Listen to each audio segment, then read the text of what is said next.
Islamophobia is basically a campaign over Muslims and Islam.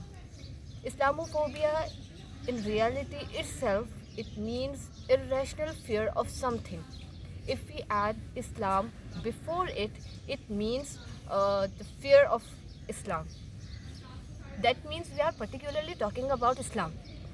According to the West point of view, Islam and the Muslims are monolithic, they are strict, they are rigid, they are uncivilized, unflexible.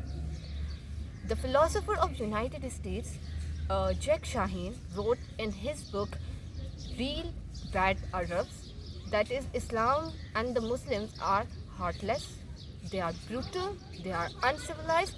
After the deep analyzation of different Hollywood movies within different culture, the narrative and the doctrine of the Western point of view is that they firmly believe that in due time, modern civilization clash with the Muslim civilization based on the stereotype teaching of Islam.